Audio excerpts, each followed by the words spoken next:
Hi అండి, నేను మీ దివ్య. ఈరోజు రెసిపీ వచ్చేసి నువ్వులుండలు. ముందుగా ఒక 100 గ్రామ్స్ వరకు వేరుశెనగుళ్ళు తీసుకుని బాగా ఫ్రై చేసుకుని పక్కన చల్లారబెట్టుకోండి. అదే కడాయిలో 250 గ్రామ్స్ వరకు నువ్వులు తీసుకుని బాగా ఫ్రై చేసుకోండి. గోల్డెన్ కలర్ వచ్చిన తర్వాత పక్కకు తీసేసుకోండి.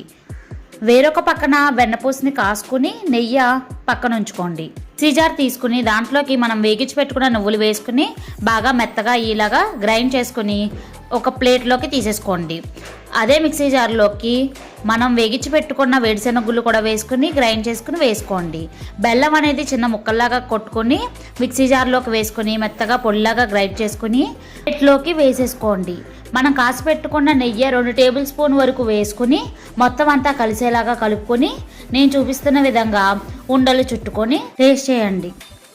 మా వీడియో మీకు నచ్చినట్లయితే లైక్ చేయండి. ఇంకా మరిన్ని రుచుల కోసం మా యూట్యూబ్ ఛానల్ని సబ్స్క్రైబ్ చేసుకోండి. Thank you.